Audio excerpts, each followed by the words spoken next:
Okay, എല്ലാവരെയും ഈ ഒരു സെക്ഷനിലേക്ക് ഞാൻ സ്വാഗതം ചെയ്യുന്നു. ഇന്ന് ഞാൻ വിട്ടതുപോലെ നമ്മുടെ കുടുംബത്തിലുള്ള പ്രശ്നങ്ങളെ പറ്റിയൊക്കെ നമുക്കൊന്ന് ചർച്ച ചെയ്യാം എന്നാണ് ഉദ്ദേശിക്കുന്നത്. നമ്മുടെ ജീവിതത്തില് എല്ലാവരുടെ കുടുംബത്തിലും പ്രശ്നങ്ങൾ ഇല്ലാത്തവരില്ല, അങ്ങനെയല്ലേ?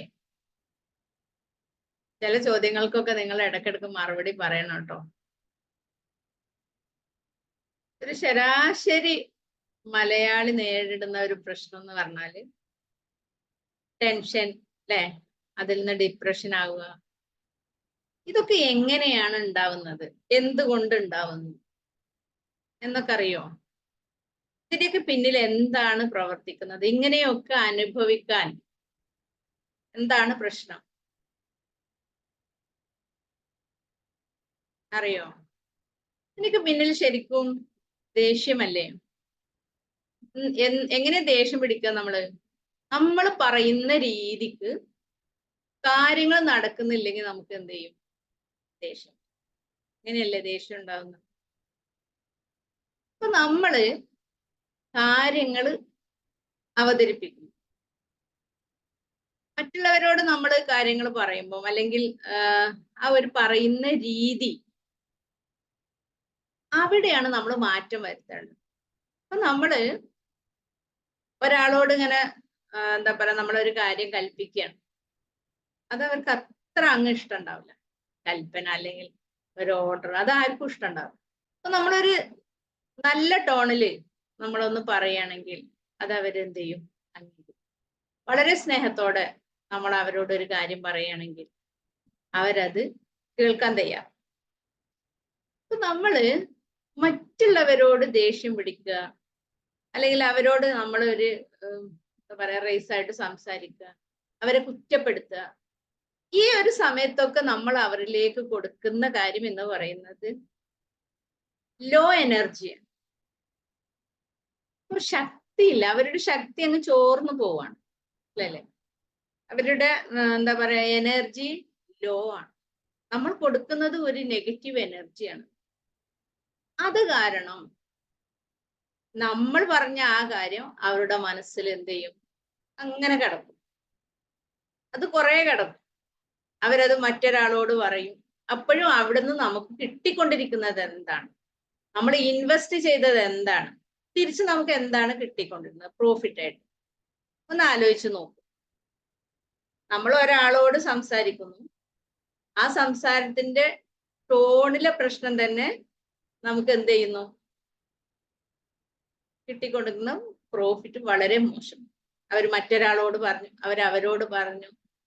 അതായത് ലൈഫ് ലോങ് നമ്മൾ ഈ ഒരു കാര്യം നമ്മൾ ഒരു പക്ഷേ സെക്കൻഡുകളായിരിക്കാം സംസാരിച്ചിട്ടുണ്ടായിരിക്കുക, എന്നാൽ അവരത് ലൈഫ് ലോങ് നമുക്ക് തന്നുകൊണ്ടിരിക്കുന്നത് വളരെ മോശമായിട്ടുള്ള എനർജി.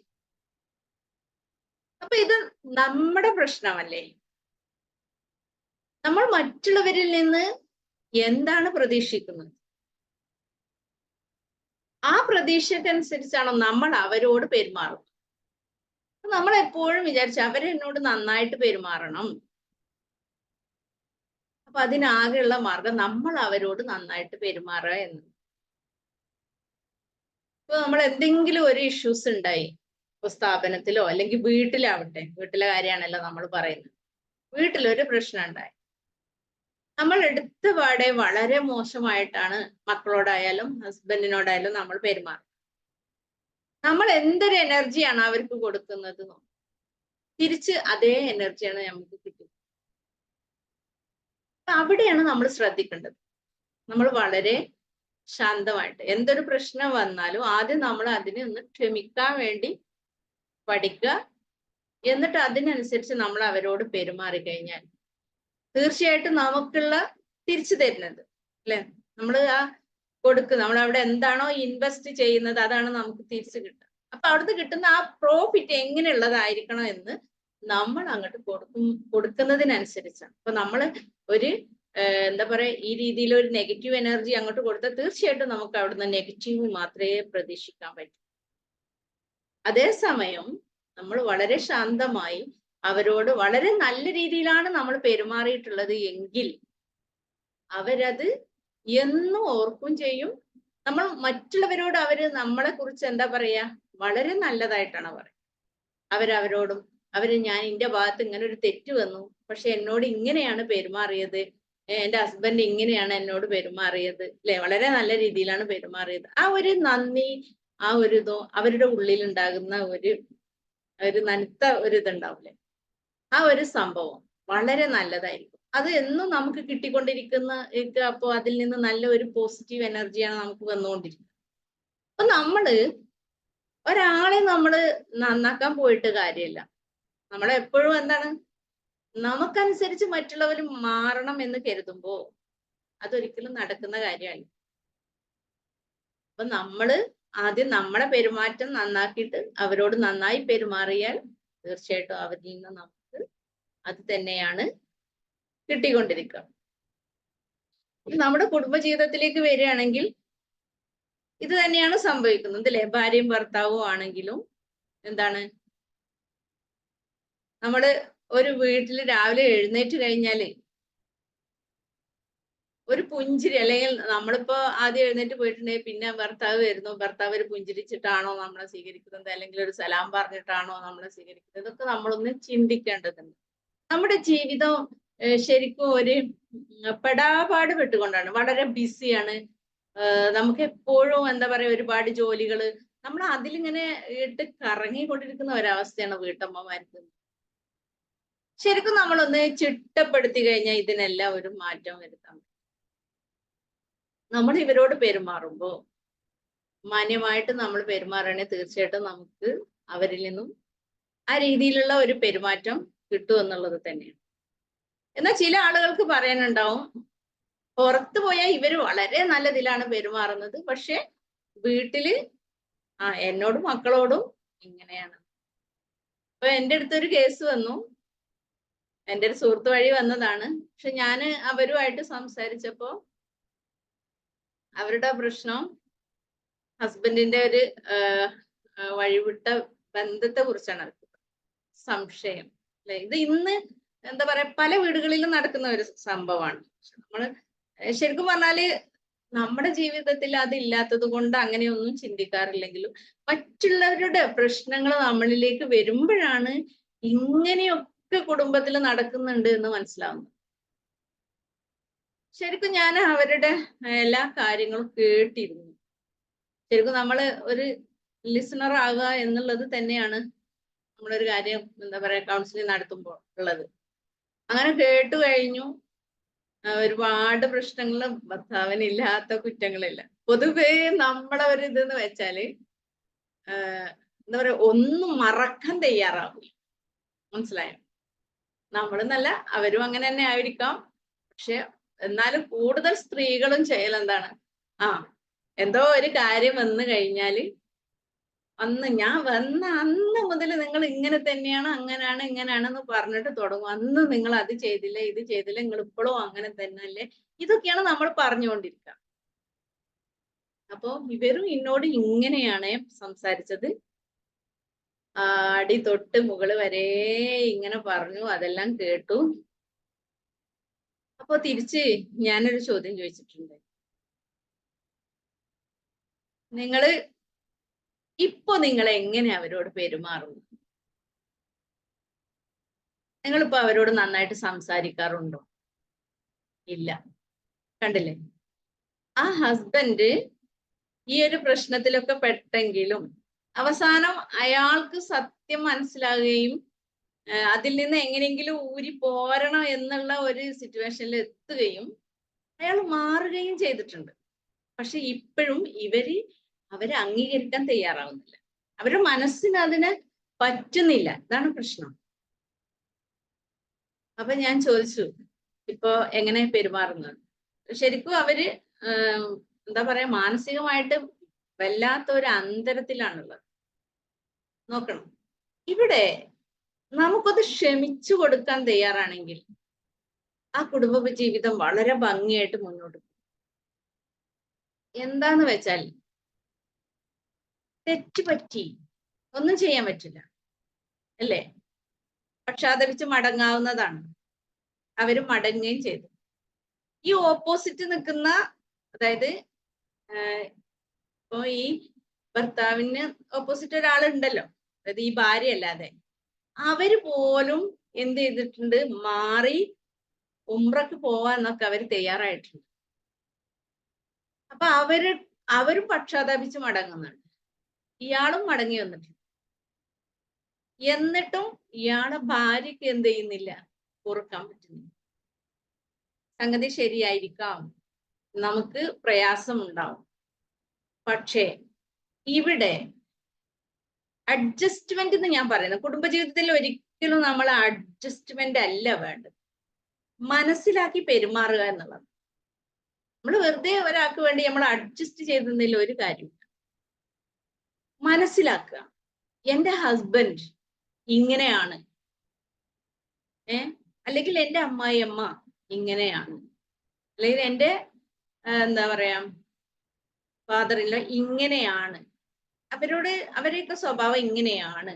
അത് നമ്മൾ അംഗീകരിച്ചുകൊണ്ട് അവരെ നമ്മൾ അംഗീകരിക്കുകയാണെങ്കിൽ, അവർ നമ്മൾ മനസ്സിലാക്കി അംഗീകരിക്കുകയാണെങ്കിൽ തീർച്ചയായിട്ടും അവിടെ പ്രശ്നങ്ങൾ. നമ്മൾ എപ്പോഴും നമ്മളെ ഭാഗം എന്ത് ചെയ്യും, ശരിയാക്കി ഞാൻ വിചാരിക്കുന്നത് പോലെ അവരായി തീരണം എന്ന് ശാഠ്യം പിടിക്കുമ്പോഴാണ് നമുക്ക് പ്രശ്നങ്ങൾ ഉണ്ടാകുന്നത്. അതേസമയം അവര് ഇത്തിരി ദേഷ്യക്കാരനാണ്, ഇറ്റ്സ് ഓക്കെ, ഞാൻ അതിനനുസരിച്ച് മാറാം, എനിക്ക് മാറാൻ പറ്റും. മനസ്സിലായില്ലേ? നമ്മൾ സ്വയം മാറുക എന്നല്ലാതെ മറ്റൊരാളെ നമ്മൾ മാറ്റാൻ പോയിട്ട് കാര്യം. നമ്മൾ ഓരോരുത്തരോടും, നമ്മുടെ വീട്ടിലുള്ള ഓരോരുത്തരോടും കണ്ടറിഞ്ഞ് അവരെങ്ങനെയാണ് എന്ന് മനസ്സിലാക്കി അതിനനുസരിച്ച് പെരുമാറുകയാണെങ്കിൽ തീർച്ചയായിട്ടും നമുക്ക് കുടുംബത്തിലുള്ള പ്രശ്നങ്ങൾ മാറ്റിയെടുക്കാം. ഇവിടെ ഞാൻ ഈ പറഞ്ഞ കേസിലും ഞാൻ അവരോട് ഒരേ ഒരു കാര്യം മാത്രമാണ് പറഞ്ഞിട്ടുള്ളത്, കഴിഞ്ഞത് കഴിഞ്ഞു, അതിനെ ഇനി മറിച്ചിടേണ്ട, അതവിടെ സ്റ്റോപ്പ് ചെയ്ത കാര്യമാണ്. അവരെന്നെ അംഗീകരിക്കുന്നുണ്ട്, ഹസ്ബൻഡ് ഇങ്ങനെയൊക്കെ പറഞ്ഞിട്ടുണ്ട്, പക്ഷാതാപമുണ്ട്, ഓക്കെ. പക്ഷെ നമുക്കൊന്ന് ക്ഷമിച്ചു കൊടുത്താൽ, അല്ലെ, അല്ലെങ്കിൽ തെറ്റുപറ്റി പോയി, സാരല്ല, ഇനി ഞാനുണ്ട് നിങ്ങൾക്ക് എന്ന് പറഞ്ഞ് അവരെ ഒന്ന് ആശ്വസിപ്പിക്കുകയാണെങ്കിൽ തീർച്ചയായും അവരുടെ കുടുംബ ബന്ധം എത്രത്തോളം പവിത്രമായി തീരുമെന്ന് ആലോചിച്ച് നോക്കും. അപ്പൊ നമുക്ക് മുന്നിലുള്ള ഒരവസ്ഥ എന്ന് പറയുന്നത്, നമ്മുടെ ഈ ഈഗോ ഒന്നിനും സമ്മതിക്കും, അല്ലെ? നമ്മള് ഈഗോ ആണ് നമുക്ക് ആദ്യം വർക്ക് ചെയ്യുക. അഹങ്കാരം, അഹംഭാവം, എന്താ പറയാന്, എന്തെന്ന് വെച്ചാല് ഒന്ന് കുറഞ്ഞു കൊടുക്കാൻ നമ്മൾ തയ്യാറാവില്ല. പോയിട്ടല്ലേ ഞാനിവിടെ മക്കളെയൊക്കെ ആയിട്ട് ഇങ്ങനെയല്ലേ കഴിയുന്നത്, നിങ്ങൾക്ക് നിങ്ങൾ തോന്നിയ മാതിരിയല്ലേ, നിങ്ങൾ പുറത്ത് എത്ര നല്ല രീതിയിലാ പെരുമാറുന്നത്, ഇവിടെ എൻ്റെ മക്കളെ അടുത്തല്ലേ നിങ്ങൾക്ക് ഈ പ്രശ്നമുള്ളത്. ഇങ്ങനെയാണ് നമ്മൾ പെരുമാറുന്നത്. നമ്മൾ മനസ്സിലാക്കേണ്ട ഒരു കാര്യം, ഈ ടെൻസ് എന്ന് പറയുന്ന ആളുകൾക്ക്, അല്ലെങ്കിൽ നമ്മുടെ ഓപ്പോസിറ്റ് നിൽക്കുന്ന നമ്മുടെ ഭർത്താക്കന്മാർ എന്ന് പറയുന്ന ആളുകൾ, അവർ പുരുഷന്മാരാണ്, അവർക്കും അതിൻ്റെതായ പ്രത്യേകതകളുണ്ട്. നാമും സ്ത്രീകളാണ്, സ്ത്രീകൾക്കും അതിൻ്റെതായ പ്രത്യേകതകളുണ്ട്. നമുക്കൊരു പക്ഷേ കുറെ പ്രയാസങ്ങളും പരിഭവങ്ങളും പ്രശ്നങ്ങളും എല്ലാം ഇവരോട് നമുക്ക് പറയാം, നമുക്ക് ആരോടും പറയാം, നമ്മളെ കേൾക്കാൻ ഒരാളുണ്ടായാൽ മതി. നമുക്ക് ഇതൊക്കെ പറഞ്ഞാൽ മതി, ഇതിനൊന്നും സൊല്യൂഷൻ വേണമെന്ന് നമുക്കുണ്ടാവില്ല. നമുക്കിതെല്ലാം പറഞ്ഞ് അങ്ങോട്ട് ഫലിപ്പിച്ച് അതൊക്കെ കേട്ട് ഒന്നീ നമ്മൾ സാരല്ലടോ എന്ന് പറഞ്ഞ നമ്മുടെ പ്രശ്നത്തിൽ. എന്നാൽ നമ്മുടെ ഓപ്പോസിറ്റ് നിൽക്കുന്ന ആളുകള് അങ്ങനെയല്ല. അവരിതൊന്നും ഇങ്ങനെ പറയാനോ നമ്മളോട് ഇങ്ങനെ എല്ലാം എടുത്ത് പറഞ്ഞ് അവരുടെ പ്രശ്നങ്ങൾ പറയാനൊന്നും അവർ തയ്യാറാവില്ല. അവർ സ്വയം ഇതിന് തീരുമാനം കണ്ടെത്താൻ മതിയായവരാണ്. അവർക്ക് അതാണ് ഇഷ്ടം. അവരെന്ത് ചെയ്യും, മാറി നിന്ന് അല്ലെങ്കിൽ ഒന്ന് കിടന്ന് ആലോചിച്ച് സൊല്യൂഷൻ കണ്ടെത്തും.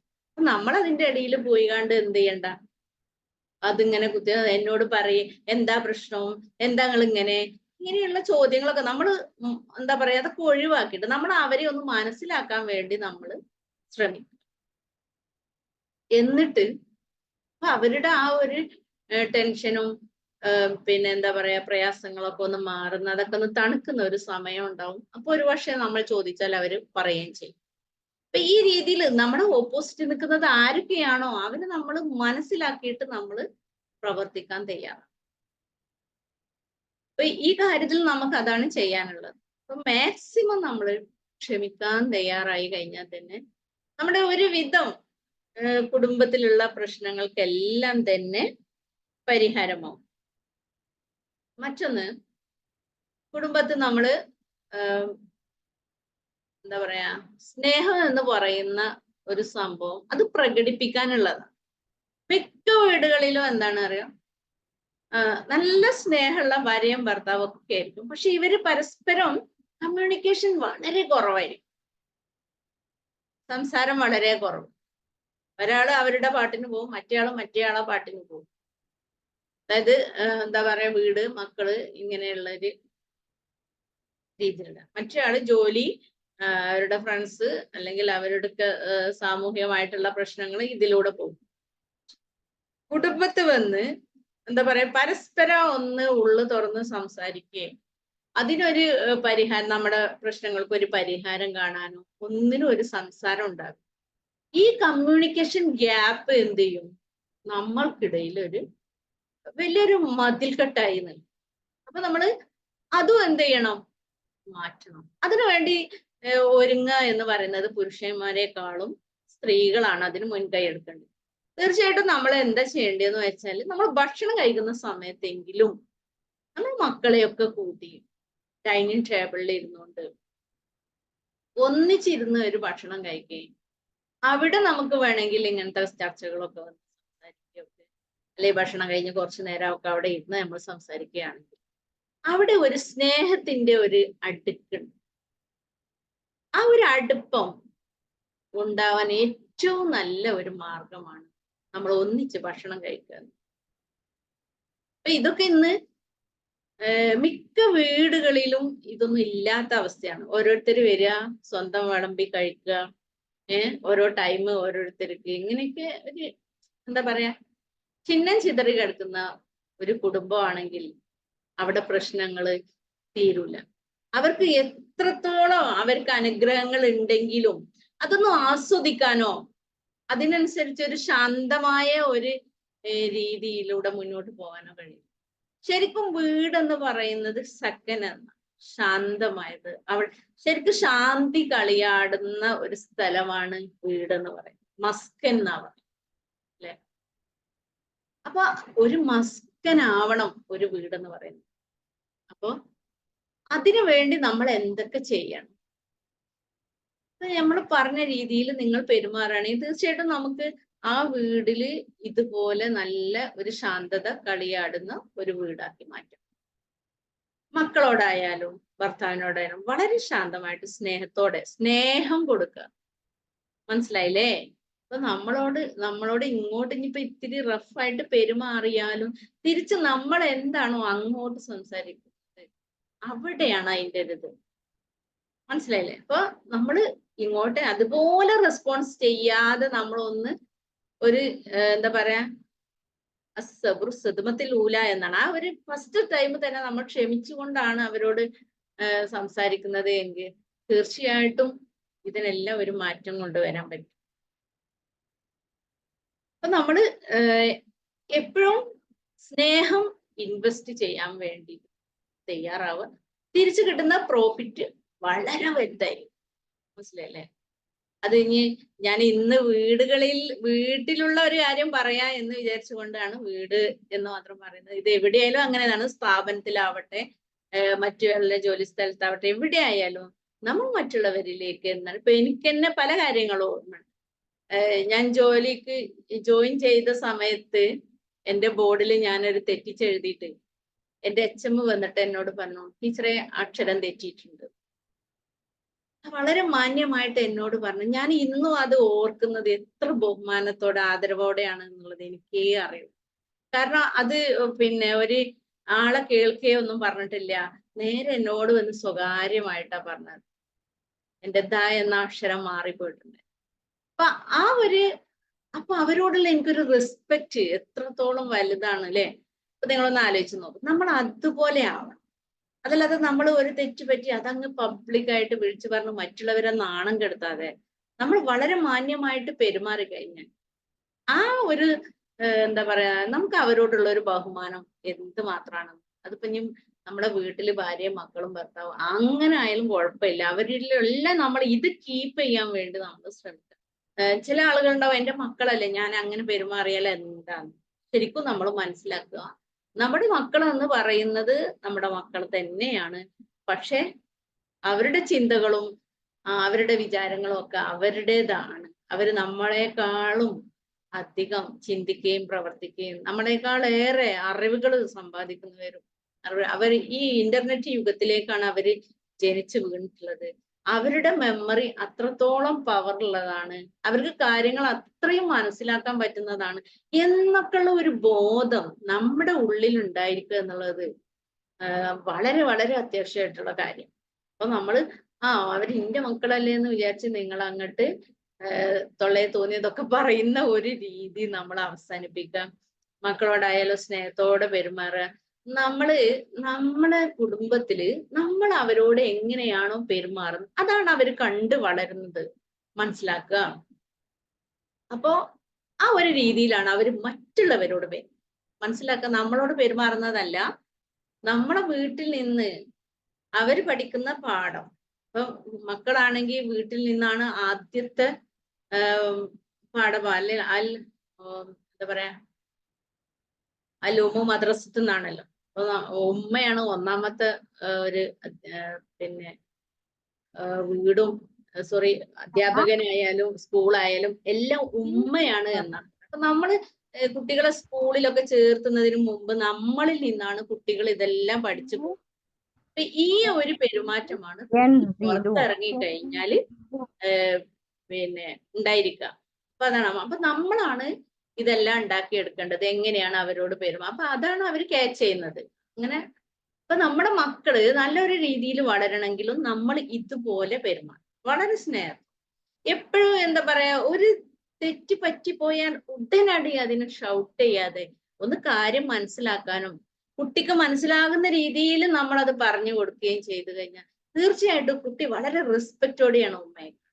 പിന്നെ ഉമ്മ പറയുന്നത് കുട്ടി മനസ്സിലാക്കും, കുട്ടി അംഗീകരിക്കുകയും ചെയ്യും. നമ്മൾ കുട്ടികളെ അംഗീകരിക്കണം.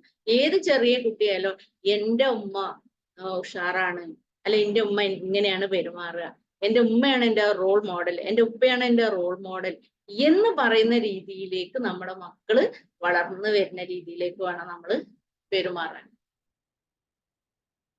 അപ്പൊ നമ്മള് എന്താ പറയാ, വീട്ടിലുള്ള കാര്യങ്ങളെ പറ്റിയൊക്കെയാണ് പറഞ്ഞത്. കുടുംബ ജീവിതത്തിലുള്ള പല പല പ്രശ്നങ്ങളും നമ്മൾ പറഞ്ഞു കഴിഞ്ഞു. അപ്പൊ നമ്മൾ പറഞ്ഞു അഡ്ജസ്റ്റ്മെന്റ് അല്ല എന്നുള്ള കാര്യം പറഞ്ഞു. ഇനി വീട്ടില് ഈ രീതിയിൽ നമ്മൾ മനസ്സിലാക്കിക്കൊണ്ടാണ് മുന്നോട്ട് പോകേണ്ടത്. പിന്നെ നമ്മളെ വീട്ടില് എന്താ പറയാ, കുട്ടികൾ എത്തുന്നായാലും നമ്മളെ ഹസ്ബൻഡിന്റെ അടുത്തുനിന്നായാലും അവരൊക്കെ നല്ല കാര്യങ്ങൾ ചെയ്താൽ നമ്മൾ അവരെ അഭിനന്ദിക്കണം, അവരെ അംഗീകരിക്കാൻ നമ്മൾ തയ്യാറാവണം. ഇതിപ്പോ എന്ത് ഒരു കാര്യം നമുക്ക് വേണ്ടി നല്ലത് ചെയ്താലും നമ്മൾ എന്ത് ചെയ്യില്ല, അത് ഇവര് ചെയ്തു തരേണ്ടതല്ലേ, അല്ലെങ്കിൽ അത് അങ്ങനെ തന്നെ അല്ലേ എന്നുള്ള ഒരു ധാർഷ്ട്യ മനോഭാവത്തോടെ പെരുമാറുന്ന ചില ആളുകൾ. ശരിക്കും പറഞ്ഞാല് ഇപ്പൊ ഈ ഭർത്താക്കന്മാരെന്ന് പറയുന്ന ആളുകള് വലിയ കൊമ്പന്മാരായിരിക്കാം, പക്ഷേ അവരൊക്കെ ഒരു മനസ്സുണ്ട്. അവരെ നിങ്ങളൊന്ന് അംഗീകരിച്ചു നോക്കി, അല്ലെങ്കിൽ ഒന്ന് അഭിനന്ദിച്ചു നോക്കി, അവരും എന്തായിരിക്കും വളരെ ശാന്തരായി. അപ്പൊ നമ്മൾ അതിന് തയ്യാറാണ്. ഇവരെ ഉള്ളിലുള്ള ഇങ്ങനത്തെ കാര്യങ്ങളൊക്കെ നമ്മൾ മനസ്സിലാക്കാൻ വേണ്ടി നമ്മൾ തയ്യാറാവുക എന്നുള്ളത്. ഇപ്പൊ ഒരു തലോടലായാലും ഒരു എന്താ പറയാ, ഒരു കെട്ടിപ്പിടിക്കലായാലും ഒരു കിസ് എന്തായാലും ഇത് നമ്മളൊക്കെ ചെയ്തെന്ന് വിചാരിച്ചൊന്നും സംഭവിക്കാൻ പോകുന്നു. ഇതൊക്കെ എന്താ പറയാ, ബെഡ്റൂം കയറി അടിച്ചിട്ട് മാത്രം ചെയ്യാന്നുള്ള ഒരു ഇതല്ല. നമ്മള് ഇങ്ങനെയുള്ള ഈ എക്സ്പ്രഷനൊക്കെ നമുക്ക് എന്താ പറയാ, പുറത്തുനിന്ന് കുട്ടികളുടെ ഇടയിൽ നിന്നായാലും നമ്മൾ ചെയ്യുന്ന ഒരു കാര്യം, നിങ്ങൾ ചെയ്ത കാര്യം വളരെ നന്നായിട്ടോ, താങ്ക് യു എങ്ങനെയൊക്കെ പറഞ്ഞു കഴിഞ്ഞാൽ തീർച്ചയായിട്ടും അത് അവർക്കും കുട്ടികൾക്കും ഒരു മോട്ടിവേഷൻ ആണ്. അതൊക്കെ എന്നിലെ അവരും അങ്ങനെയുള്ള കാര്യങ്ങളൊക്കെ ചെയ്യുള്ളൂ. മറ്റുള്ളവരിൽ നിന്ന് ഇങ്ങനെ അഭിനന്ദനങ്ങൾ കിട്ടിക്കൊണ്ടിരിക്കുമ്പോൾ എല്ലാവരും അതൊരു സന്തോഷിക്കുന്ന കാര്യമാണ്. പിന്നെ നമ്മൾ പറഞ്ഞു വിട്ടുവീഴ്ച മനോഭാവം. അത് പറഞ്ഞു കഴിഞ്ഞു. ഇനി പറയേണ്ടതില്ല എന്ന് വിചാരിക്കുന്നു. അപ്പൊ നമ്മൾ ഇങ്ങനെയുള്ള പ്രശ്നങ്ങൾ വരുമ്പോ മാക്സിമം വിട്ടുവീഴ്ച മനോഭാവത്തോടെ നമ്മൾ അതിനെ കാണുക. അപ്പൊ ഞാൻ അതിന് വേണ്ടിയിട്ടാണ് ഞാൻ നിങ്ങൾക്ക് ആ ഉദാഹരണം പറഞ്ഞു തന്നത്. ഇങ്ങനെയൊക്കെ പ്രശ്നങ്ങൾ വന്ന്, അതായത് തെറ്റ് വന്നു കഴിഞ്ഞാൽ നമ്മൾ മാക്സിമം ഒരു വിട്ടുവീഴ്ച ചെയ്തുകൊണ്ട് മുന്നോട്ട് പോവുക. ഇപ്പൊ ഈ ഒരു കുട്ടികളും മക്കളും ഒക്കെ ആയി ഇങ്ങനെ ഒരു പ്രശ്നം വന്നു, ഇറ്റ്സ് ഓക്കെ. അപ്പൊ നമ്മൾ അവിടെ വെച്ചുകൊണ്ട് ഇത് അങ്ങ് സ്പ്ലിറ്റ് ചെയ്ത് പോവുക, രണ്ടറ്റത്ത് പോവുക, ഒരു കുടുംബ തകരാറിലാകുക, അതങ്ങ് പിരിഞ്ഞു പോവാന്നൊക്കെ പറഞ്ഞാൽ വളരെ പ്രയാസമുള്ള കാര്യമാണ്. പിന്നീട് അങ്ങോട്ടുള്ള ജീവിതം എന്ന് പറയുന്നത് നമുക്ക് ആലോചിച്ചാൽ തന്നെ അറിയാം. പിന്നെ ആ ജീവിതത്തിൽ ഒരിക്കലും ഒരു സുഖം ഉണ്ടാവില്ല. മക്കളും അമ്മയും ഒരു ഭാഗത്ത്, പിന്നെ ഭർത്താവ് വേറെ കല്യാണം കഴിച്ച് വേറൊരു ഭാഗത്ത്, ഇങ്ങനെയൊക്കെ ആയിത്തീരുമ്പോൾ ശരിക്കും ശിഥിലീകരിച്ചു പോയി ആ കുടുംബം. അപ്പോ മനസ്സിലാകുക, നമ്മളുടെ ഈഗോ മാറ്റി വെച്ച് നമ്മൾ അവിടെ ഒന്ന് ക്ഷമിക്കാൻ തയ്യാറായാൽ, ഒരു വിട്ടുവീഴ്ച നമ്മൾ അവർക്ക് കൊടുത്തു കഴിഞ്ഞാൽ തീർച്ചയായിട്ടും വളരെ ഭംഗിയായിട്ട് പോകാൻ പറ്റുന്ന ഒരു കുടുംബമായിരിക്കും നമ്മുടെ കുടുംബം.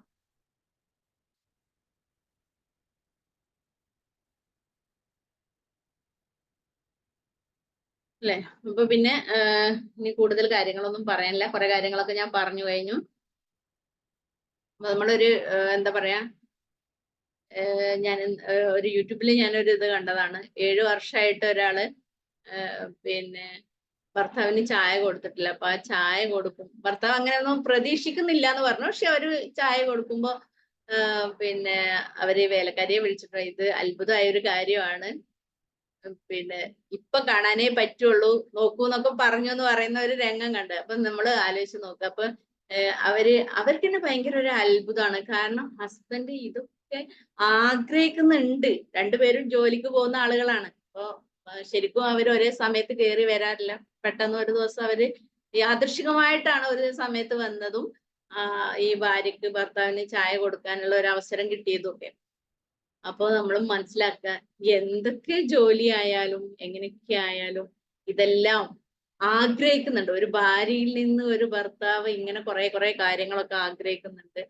ഒരു ചായയൊക്കെ കൊടുക്കുമ്പോൾ കുറച്ചേരം ഇരുന്ന്, ഏത് ബിസിയുള്ള ആളുകളാണെങ്കിലും കുറച്ചേരമൊക്കെ ഇരുന്ന് ഒന്ന് സംസാരിക്കുക, നമ്മുടെ പരസ്പരമുള്ള സ്നേഹങ്ങളൊക്കെ ഒന്ന് കൈമാറുക. ഇതിനൊക്കെ നമ്മൾ തയ്യാറായി കഴിഞ്ഞാൽ ശരിക്കും നമുക്ക് നല്ല ഭംഗിയുള്ള ഒരു കുടുംബജീവിതമായിട്ട് നമുക്ക് മുന്നോട്ട് പോകാൻ കഴിയും. ഓക്കെ, അപ്പൊ ഇത്രയൊക്കെയാണ് എനിക്ക് പറയാനുള്ളത്. ഇനി നിങ്ങൾക്ക് എന്തെങ്കിലും ഒക്കെ ചോദിക്കാനുണ്ടെങ്കിൽ ചോദിക്കാം. ഓക്കെ.